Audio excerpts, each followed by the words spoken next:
On va accueillir maintenant Madame Clémence Bouchard de Prison Insider. Madame Clémence Bouchard est titulaire d'une maîtrise en droit spécialisée en droit humanitaire international. Vous avez travaillé, je pense, notamment à la Croix-Rouge internationale et vous avez rejoint Prison Insider il y a environ 4 ans. Vous allez nous parler aujourd'hui, si j'ai bien retenu votre intervention, des femmes autrices d'infractions présentant des troubles psychiques et interroger leur capacité, au fond, à accéder aux soins psychiatriques. Oui, c'est ça exactement. Alors, je vais juste m'installer pour commencer. Est-ce qu'ici, oui, ça me paraît bien. Hop. Donc, effectivement, donc, je m'appelle Clémence Bouchard. Je suis responsable du pôle comparé chez Prison Insider. Je vais vous présenter tout de suite qui on est. Par avance, désolée, j'ai perdu ma voix. Donc, je vais faire ce que je peux pour que vous puissiez m'entendre correctement jusqu'à la fin de ma présentation. Mais voilà, désolée pour ça, ce n'est pas habituel. Alors, voilà. Donc, Prison Insider, c'est une plateforme d'information sur les prisons dans le monde. On a 3 objectifs principaux qui sont l'information, la comparaison et le témoignage au regard des droits fondamentaux des personnes qui sont privées de liberté. On a un site internet sur lequel on regroupe toute l'information qu'on produit et qu'on publie et qui est accessible en anglais, en français et en espagnol. Donc, je vous encourage à aller jeter un œil si ça vous intéresse. L'objectif, c'est vraiment de produire cette information qui est souvent là, mais disséminée à droite et à gauche, et de la mettre à disposition finalement au plus grand nombre et en fonction des besoins des personnes, qu'elles soient avocates, journalistes, universitaires ou tout simplement également le grand public. Donc, je vais aller assez rapidement là-dessus, s'il veut bien. Donc là, vous avez différents types de publications qu'on peut avoir sur notre site internet, notamment des fiches pays qui sont un état des lieux un petit peu exhaustif, on va dire, du système pénitentiaire, à la fois des règles, des dispositions qui existent, mais aussi de leur mise en œuvre et leur mise en pratique finalement. Il y en a une sur la Belgique, donc voilà, si vous avez envie d'en savoir plus spécifiquement sur le système pénitentiaire belge, pour les personnes qui ne sont pas déjà bien au fait, on va dire, je vous encourage à aller regarder. Ce qui me fait d'ailleurs dire que je n'ai pas dit où nous étions basés. Donc Prison Insider, c'est une association loi française 1901, donc on est effectivement basé en France, à Lyon, plus spécifiquement. Voilà. Mais on travaille vraiment au niveau international, pas du tout que sur la France. On fait aussi des dossiers thématiques et notamment on a justement publié un dossier thématique sur lequel je vais beaucoup parler ce matin qui s'appelle l'enfermement à la folie et qui justement traite et regarde finalement le sort qui est réservé aux personnes qui ont commis des infractions et qui souffrent également de troubles psychiques. Et enfin, on a d'autres types de publications, des interviews, des témoignages, de la photographie, de la vidéo, qui viennent aussi parler de santé mentale en détention, notamment, puisque c'est notre thème aujourd'hui, et qui explique un peu les différentes manières dont les personnes aussi puissent vivre parfois cet enfermement en ayant des troubles, notamment psychiques. Et enfin, la dernière chose, c'est qu'aujourd'hui, on publie un tout nouvel instrument, on va dire, qui s'appelle le Prison Life Index. J'en parle juste aujourd'hui parce que il y a aussi une petite part sur la question de la santé et de la santé mentale aussi. Donc c'est un pays, les pays vont être évalués comme toute autre sorte d'indice, on va dire, simplement sur 5 catégories qui sont manger, dormir, se laver, accéder aux soins, être protégé, être en activité et être en lien. Et donc, voilà, notamment la note pour la France. Il n'y aura pour l'instant pas de note pour la Belgique, mais on espère que dans quelques années, ce sera chose faite. Et donc, il y a notamment une partie sur l'accès aux soins et notamment sur les soins psychiques. Donc voilà, ça a été construit à partir des standards en matière de détention. Et si jamais vous avez des questions, encore une fois, je vous invite à me les poser, sachant que ça sera en ligne que cet après-midi. Donc pour l'instant, ce n'est pas accessible encore. Voilà. Maintenant, pour le sujet qui nous intéresse plus particulièrement aujourd'hui. Donc effectivement, ce que je vais vous présenter aujourd'hui, ça vient d'un dossier thématique qu'on avait publié il y a déjà quelques années. En fait, ça remonte à 2021, mais malheureusement, en vérifiant, la plupart des choses qu'on avait pu dire et publier à l'époque sont restées tout aussi vraies et vérifiables. En fait, on s'était intéressé à cette question-là, donc à la question du sort des personnes qui souffrent de troubles psychiques et qui ont commis des infractions dans plusieurs pays, à savoir l'Allemagne, l'Angleterre et le Pays de Galles, la Belgique, l'Espagne, la France, l'Italie, les Pays-Bas et la Suisse. Et puis évidemment, c'est un sujet qui prend beaucoup de place dans tous les lieux de détention du monde. Donc c'est une question qu'on voit de nouveau régulièrement, peu importe nos publications, même si on ne fait pas forcément un focus sur cette thématique, elle ressort toujours énormément. Donc là, évidemment, je vais pas être exhaustive dans ma présentation. Ce serait bien évidemment impossible d'expliquer comment tous les systèmes fonctionnent en juste quelques minutes. L'idée, c'est plutôt de pouvoir vous offrir un petit aperçu de ce qu'on a pu nous aussi observer, de voir aussi qu'il y a beaucoup de choses communes entre les différents pays, des problèmes communs, voir aussi parfois comment certains pays ont pu apporter des réponses. Alors, c'est vraiment très limité en général. Mais voilà, c'est un petit peu ça l'objectif, sachant qu'aussi toute comparaison n'est pas forcément bonne à faire ou bonne à prendre. Parfois, c'est intéressant d'aller voir comment ça se passe ailleurs. Parfois, il faut aussi garder en tête qu'un système n'est pas transposable directement d'un pays à l'autre, compte tenu des différences culturelles, politiques, sociales, etc. entre les pays. Alors, ça, je pense que vous le savez tout aussi bien que nous, mais il y a un grand nombre de personnes détenues qui souffrent de troubles psychiques en détention.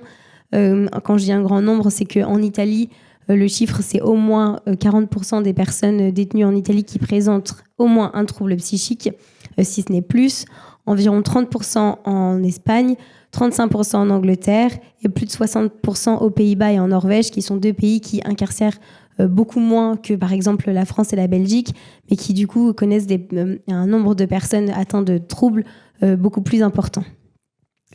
Ce qu'on a pu quand même observer tout au long de notre étude et qu'on continue à observer, c'est la notion de dangerosité qui est de plus en plus amalguée, on va dire, aux troubles psychiques, donc la peur de l'autre, etc.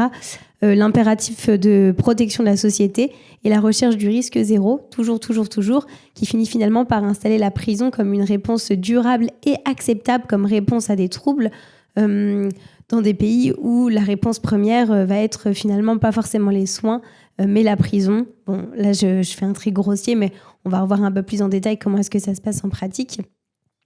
Mais effectivement, les personnes détenues sont de plus en plus nombreuses à souffrir de troubles psy. Il y a aussi de plus en plus de personnes qui sont en détention de manière générale, aussi parce que des comportements qui, avant, n'étaient pas du tout susceptibles d'amener en prison, finalement, ça peut être le cas aujourd'hui, ce qui fait qu'on va retrouver des personnes qui sont là pour des choses pas forcément graves, mais en tout cas qui rentrent en détention pour des petites infractions, puis qui vont rester parce que la détention est si difficile pour elles, ou elles sont tellement inaptes, on va dire, parce on peut se poser la question de est-ce que certaines personnes sont aptes ou pas à la détention ou à vivre cette période-là, mais en tout cas, la détention est si traumatique qu'elle va venir créer d'autres petites infractions et les personnes vont rester finalement des années et des années en détention alors qu'elles étaient venues que pour un petit délit ou une petite infraction. Ça, c'est quelque chose qu'on voit par exemple très très très couramment en France. Ce qui est assez intéressant et ce qu'on a pu remarquer, c'est que sur le papier, la plupart des systèmes européens qu'on a pu étudier répondent correctement, on va dire, aux normes européennes et aux normes internationales en matière de détention, en matière de soins. Les systèmes sont en général solides, les programmes existent, etc. Mais ce qui manque beaucoup, c'est les ressources. En fait, on manque beaucoup de ressources financières, beaucoup de ressources personnelles, ce qui fait que forcément les personnes finissent par avoir une prise en charge qui est inadaptée, non pas parce qu'il y a un manque forcément de volonté, mais parce qu'il y a un manque de ressources. Et d'ailleurs, ça a été dit juste avant moi. On voit aussi que cette notion sécuritaire de la maladie, enfin la vision sécuritaire de la maladie qui est de plus en plus présente, a aussi des conséquences directes. Notamment, ce qu'on a pu remarquer dans tous les pays qu'on a étudiés, c'est la baisse du nombre de déclarations d'irresponsabilité pénale. Alors, soit les personnes elles peuvent être déclarées pénalement irresponsables, soit pénalement responsables, soit alors partiellement irresponsables ou partiellement responsables, suivant les pays. En tout cas, de plus en plus de personnes se retrouvent à quand même avoir à un moment donné un bout de responsabilité reconnu, on va dire. Ça, c'est quelque chose qui a quand même un impact assez important sur le nombre de personnes qui va se retrouver en prison après, puisque une personne qui souffre de troubles psy, en général, en tout cas de plus en plus, les juges vont avoir tendance à imposer conjointement une peine de prison et une obligation de soins. Donc les deux, c'est le cas en Belgique. Je ne vais pas m'attarder là-dessus parce que je pense que vous connaissez mieux le système que moi pour le coup. Mais par exemple, en Espagne ou en Allemagne, on va avoir effectivement d'abord cette obligation de soins en établissement psychiatrique, puis on va être transféré en établissement pénitentiaire. En Allemagne, ça peut être aussi l'inverse suivant le parcours, donc à l'issue de la peine. Pour les Pays-Bas, c'est la même chose. La personne va réaliser les 2/3 de la peine en prison, puis va être transférée en centre de soins psychiques. Et en Suisse, c'est pareil. Les personnes peuvent avoir 2 types de mesures. Une qui s'appelle la mesure thérapeutique institutionnelle, qui peut être réalisée en établissement pénitentiaire si l'établissement est jugé apte, on va dire, à accueillir la personne. Soit alors, on a aussi une obligation de soins qui s'appelle... Enfin, une obligation... Non, ça, c'est une obligation de soins, justement. Une autre mesure, qui n'est pas une obligation de soins pour le coup, qui s'appelle une mesure d'internement, qui est plutôt pour le coup prévue pour les personnes qui ont commis un crime ou une infraction grave, notamment sur la vie d'autrui, et qui là pour le coup est toujours réalisée en établissement pénitentiaire et dans des conditions de sécurité assez intenses, on va dire. Ce qui était assez intéressant là-dessus, et justement sur cette petite confusion à chaque fois entre à quel moment on est dans la peine de prison, à quel moment on est dans l'obligation de soins, c'est aussi que dans de plus en plus de pays, c'est les établissements pénitentiaires eux-mêmes qui vont accueillir les personnes aussi pour leur obligation de soins, notamment parce qu'on voit se développer des unités de soins psychiatriques au sein des établissements. Donc notamment, on a pu voir ça en Espagne, c'est très courant, aux Pays-Bas également. En Allemagne, c'est la même chose, c'est-à-dire qu'on a des structures hybrides qui vont combiner de la gestion pénitentiaire et des soins psychiatriques, donc avec des personnels compétents, formés, etc. Mais en tout cas, on est sur cet entre-deux où on est à la fois dans les soins et à la fois dans la sécurité.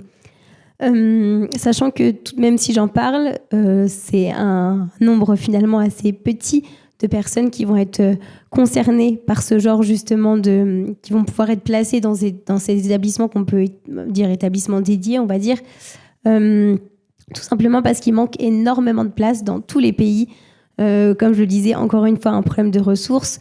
Juste pour vous donner un exemple, par exemple, en Allemagne, il y a plus de 13 000 personnes qui sont condamnées pénalement avant d'être orientées hors du système pénitentiaire chaque année. Donc c'est quand même assez important.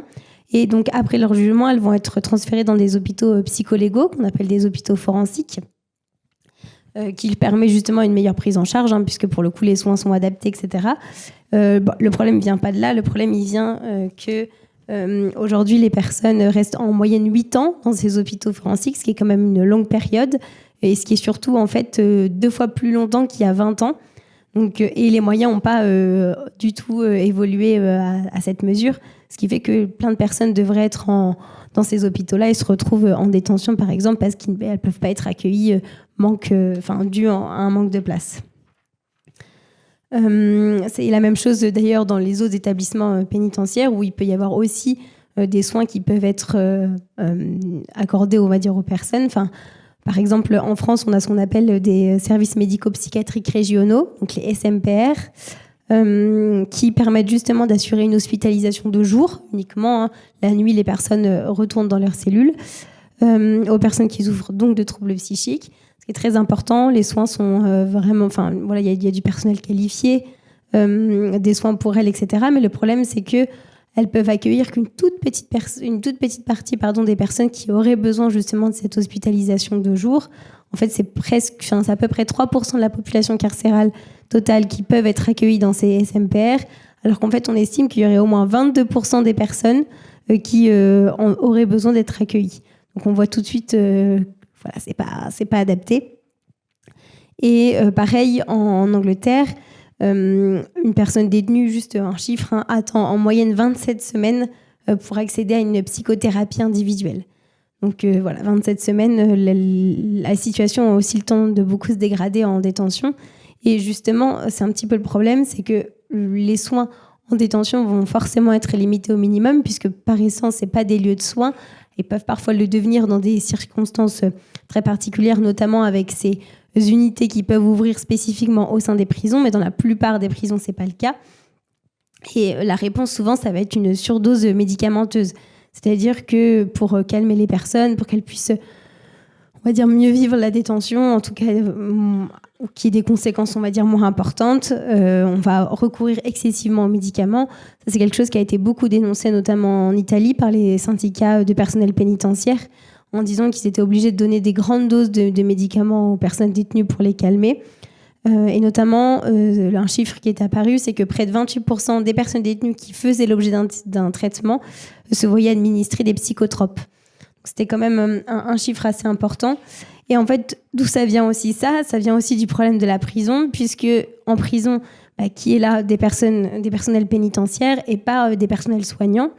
Et c'est bien normal. Et en fait, on demande de plus en plus à des personnels pénitentiaires qui ne sont pas formés sur ces questions-là, finalement d'agir parfois comme des infirmiers ou des infirmières, voire comme des médecins.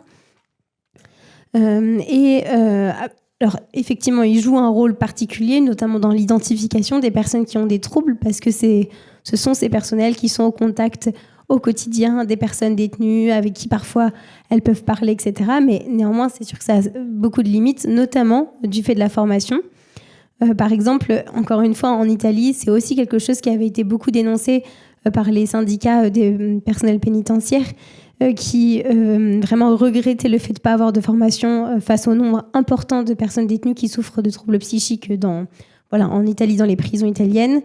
Et notamment, certains surveillants disaient clairement qu'ils n'osaient pas intervenir, même quand la situation dégénérait, par peur d'aggraver d'autant plus la situation, de poser des mauvais gestes ou de se laisser embarquer dans des niveaux de violence impossibles, puisqu'ils ne savaient pas comment réagir face à la détresse psychologique de la personne détenue. Et donc, c'est vrai qu'il y a pu avoir parfois des drames, notamment du fait d'une non-assistance à personne en danger ou des choses comme ça, parce que les personnels préféraient tout simplement ne rien faire plutôt que davantage mal faire, on va dire. Et en France, c'est la même chose. Il n'y a aucune formation jusqu'ici qui était relative aux troubles psychiatriques qui est obligatoire pour les personnels, alors même que c'est une question qui est, on va dire, quotidienne pour les personnels. En fait, il y a effectivement des formations sur le suicide, sur la prévention du suicide, sur l'automutilation, mais pas de manière générale sur les troubles psy. Et ça a été le cas, absolument aucune formation jusqu'en 2019, donc assez tardivement. Depuis 2019, il y a des associations, notamment l'UNAFAM, qui est l'Union nationale des amis et familles des malades psychiques, qui propose des formations pour le personnel pénitentiaire, mais ces formations, elles sont assez courtes, assez circonscrites forcément, puisque c'est des associations qui le font, donc c'est pas à l'échelle forcément nationale. Puis surtout, elles sont volontaires, donc il faut que les personnels aient eux-mêmes le temps, l'envie, etc., de participer à ces formations. Un exemple quand même qui est un peu un contre-exemple, d'ailleurs je me rends compte que je n'ai pas... c'est la question, en Suisse, pour le coup, les personnels sont davantage formés. Ils suivent pendant 5 jours environ une formation de base, on va dire, sur la psychiatrie. Et si les personnels sont intéressés, ils peuvent également suivre d'autres enseignements, d'autres formations relatives pour le coup à la prise en charge des personnes qui ont des troubles psy, qui durent environ 15 jours et qui peut être complétée ensuite par une formation pratique de stage, on va dire, pendant 3 semaines dans une clinique psychiatrique. Donc ça, pour le coup, c'est vraiment un exemple qui sortait du lot par rapport à d'autres pays sur la question de la formation. Ensuite, pour compléter sur la question du soin, ce qu'on a pu observer, c'est vraiment plutôt le recours, mais c'est plutôt le non-recours en fait à l'hôpital psychiatrique dans tous les pays qu'on a observés. Ça, c'est vrai que c'était une question qui était très compliquée. La difficulté, on va dire, voire même l'impossibilité pour les personnes détenues d'être admises dans des hôpitaux psychiatriques pour différentes raisons. La plupart du temps, c'est vraiment la question sécuritaire qui est au centre, on va dire, du refus pour les autorités de transférer les personnes vers des hôpitaux psychiatriques. Par exemple, en Allemagne, c'est vraiment, dans certaines régions, c'est tout simplement impossible, notamment en Rhénanie du Nord-Westphalie, en Rhénanie-Palatinat. les hôpitaux, tout simplement, refusent d'accueillir des personnes qui sont légalement détenues, peu importe la raison ou quoi que ce soit, notamment parce que les personnels hospitaliers disent craindre pour leur sécurité, donc c'est un refus total. En Espagne, c'est la même chose. Les autorités elles-mêmes reconnaissent qu'il y a seulement 2% des personnes qui sont transférées de la prison à l'hôpital psychiatrique, alors qu'en soi, il y aurait plus de 30% d'entre elles qui répondraient aux critères de transfert et donc qui seraient en droit d'être transférées à l'hôpital psychiatrique. Simplement, c'est pas le cas parce que, encore une fois, il y a cette notion de peur qui rentre en jeu et qui font en sorte que les personnes ne vont pas être accueillies. Et alors, quand elles sont accueillies, souvent, elles le sont dans des temps extrêmement courts. En France, par exemple, le séjour moyen d'une personne détenue dans un hôpital psychiatrique, c'est 2-3 jours. Ce qui fait qu'ensuite, la personne elle est de nouveau retransférée en prison. Et en fait, on a des allers-retours comme ça sans cesse. Et la France, pour le coup, a déjà été condamnée pour cette raison. Les allers-retours incessants entre prison et hôpital psychiatrique qui permettent aucun parcours de soins. On ne parle pas de la continuité des soins, etc. Enfin, voilà, c'était absolument dramatique. Et par ailleurs, quand le séjour existe et il n'est pas que de 2 jours, les personnes sont aussi très souvent isolées. Ça, l'isolement, c'est vraiment une question qu'on a vue comme un fil rouge dans toute notre étude et qu'on continue de voir encore aujourd'hui, peu importe sur quoi on travaille. C'est-à-dire qu'en hôpital psychiatrique, les personnes vont être isolées parce que les soignants ont peur de la réaction ou de la potentialité violence de la personne parce qu'elle est déjà passée à l'acte, elle a déjà commis une infraction, etc. En prison, pareil, les personnes vont être isolées, placées dans des cellules d'isolement parce que les surveillants ont peur que la situation dégénère avec des codétenus ou même avec eux-mêmes. En Angleterre, par exemple, les personnes détenues qui attendent justement d'être transférées vers l'hôpital psychiatrique, elles sont placées à l'isolement. Sauf que, en fait, l'isolement, ça peut durer pendant des mois et des mois en attendant qu'on trouve une place en hôpital psychiatrique. Donc ça arrive que pendant 3-4 mois, la personne soit complètement isolée, avec à peine 1 heure par jour en dehors de la cellule, seule, en attendant d'être transférée. Ce qui fait qu'entre-temps, les troubles se sont aggravés, que la personne arrive dans un état encore pire que ce pourquoi le transfert à l'origine avait été demandé. Enfin bref, vraiment le cercle vicieux. La même chose en Norvège. En Norvège, c'est un pays qui est très souvent reconnu pour ses conditions de détention. Alors effectivement, c'est un pays qui ne connaît pas la surpopulation carcérale, ce qui, en tant que Française et en tant que Belge, peut parfois faire rêver certains et certaines d'entre nous. Par contre, ils ont une politique de recours à l'isolement qui est extrêmement forte. L'isolement, c'est vraiment une réponse première à tout problème en détention. Et notamment, par rapport au problème de suicide ou d'automutilation, c'est très souvent le recours à l'isolement qui est privilégié. Et dans des cellules un peu comme ce qu'on peut avoir aussi en France, dites anti-suicide par exemple, où finalement, c'est pas qu'on vient régler le problème de la personne, c'est qu'on la met dans des situations où elle ne pourra pas passer à l'acte, parce que rien en termes de matériel ne peut servir à ça. Mais effectivement, c'est quelque chose qui a été relevé par beaucoup de mécanismes de prévention de la torture, comme on appelle ça les MNP, et notamment en Norvège, sur le fait qu'en plaçant les personnes à l'isolement pendant des longues périodes, on allait empirer finalement leurs troubles. Quand j'ai dit tout ça, j'ai pas non plus parlé encore, et je vais pas en parler là, mais simplement pour qu'on l'ait en tête que il y a des groupes de personnes qui se retrouvent dans des situations de vulnérabilité qui sont encore plus importantes que ça, notamment les femmes par exemple. Il y a dans certains pays où il y a, en Espagne c'est le cas par exemple, il y a très très très très peu d'unités qui peuvent accueillir les femmes spécifiquement. Donc soit elles sont pas accueillies parce que c'est trop loin de leur domicile, soit alors elles le sont, mais donc elles doivent finalement tourner le dos à d'autres droits, notamment au maintien des liens familiaux, par exemple, pour accéder à des soins, on va dire, adaptés. Les femmes, les personnes LGBTQI+, c'est la même chose. Les enfants, les jeunes qui sont privés de liberté aussi et qui souffrent d'autant plus. Et c'est le cas notamment beaucoup en France et aux Pays-Bas. Les personnes incarcérées dans des territoires d'outre-mer qui ont souvent accès à des soins encore moindres qu'au niveau de la métropole. Donc voilà, ça c'était un point quand même important. Et pour terminer, parce que je me rends compte quand même, je ne sais pas où j'en suis dans le temps. Bon, ça va, je suis encore dans mes temps. Alors je peux parler moins vite. Donc quand même, j'ai dressé un portrait qui est assez négatif et assez noir de la situation. comme je vous l'avais dit au début, de toute façon, il n'y avait pas beaucoup de suspense, mais voilà, sur le papier, les systèmes sont bien. En tout cas, ils respectent les droits. En pratique, c'est une toute autre chose. Mais on a quand même vu un exemple ou deux qui était assez intéressant, et notamment aux Pays-Bas.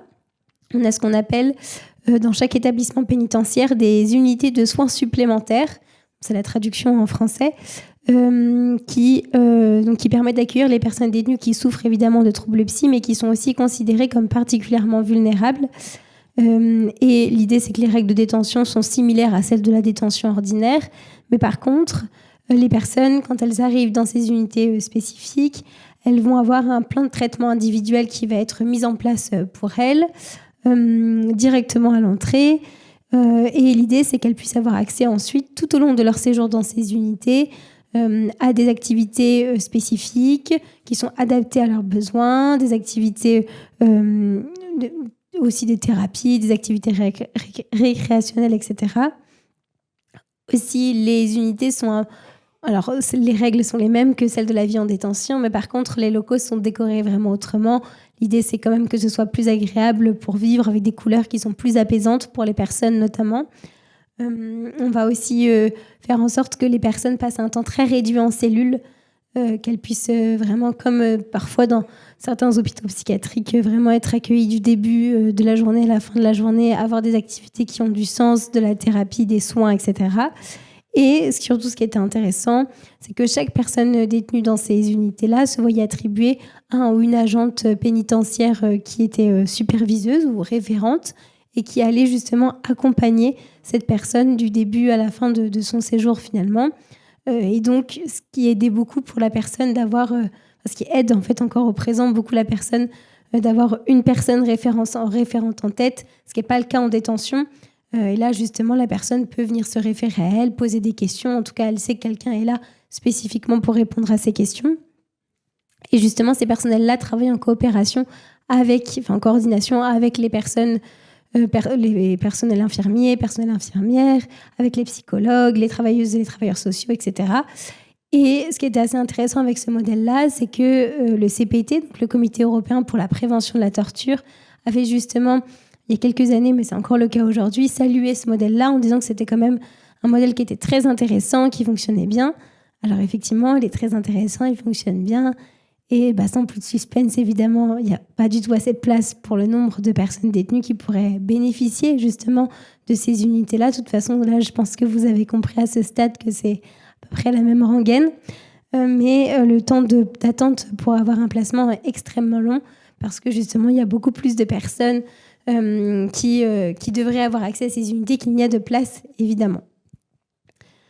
Sur d'autres points qu'on a pu aussi relever et qui nous semblaient intéressants, le fait que dans une prison, surtout à Berlin, on a ce qu'on appelle des personnels chefs de groupe qui sont justement formés à la prise en charge des personnes qui sont atteintes de troubles psy, ce qui permet encore une fois un meilleur accompagnement évidemment. Et puis en Norvège, même si j'ai dressé un petit tableau aussi un peu noir tout à l'heure, mais effectivement des personnels qui peuvent apprendre à gérer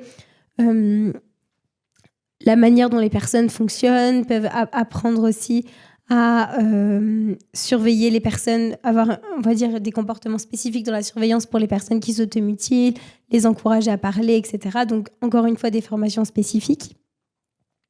Cela étant dit, et ça, je pense que c'est quand même quelque chose qu'on doit vraiment dire, c'est que quand on a rencontré tout un tas de personnes, soignants, juristes, avocats, magistrats, quand on a fait cette étude dans chaque pays, à chaque fois, ce qui est ressorti, c'est quand même un petit peu le désespoir d'un grand nombre de parties prenantes sur le fait que les personnes en fait, continuent à aller en prison et que la prison est vraiment la réponse première en fait, qui est aujourd'hui apportée, parce que c'est la seule qui est extensive finalement. Alors on sait que dans les faits, ce n'est pas le cas, mais en fait, elle ne va pas dire non, je ne veux pas accueillir ces personnes-là, elle va continuer à accueillir de toute façon.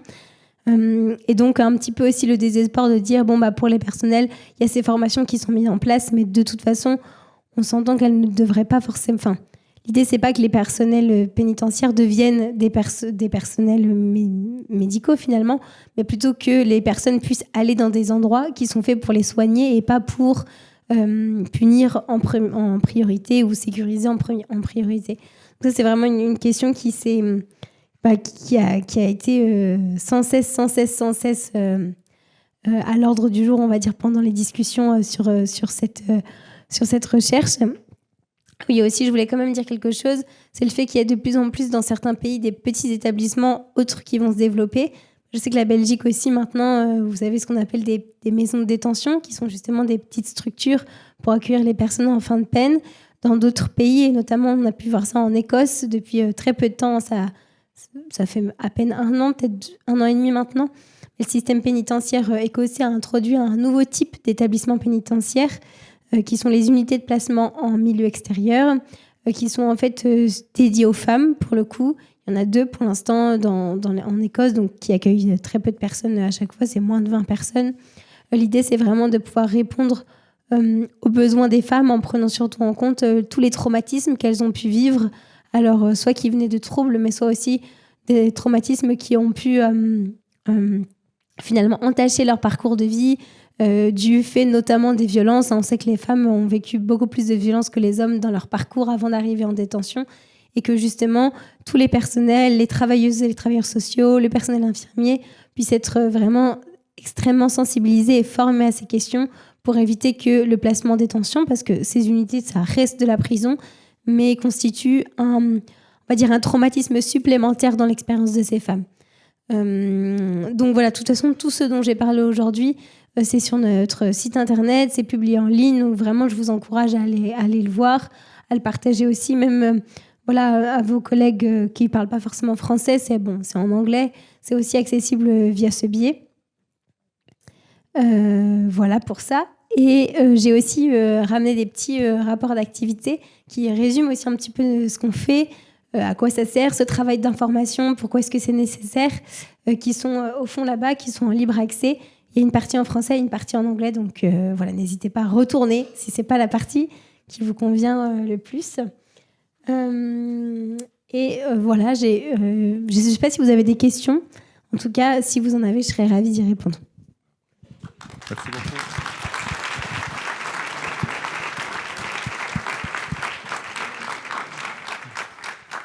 Merci beaucoup.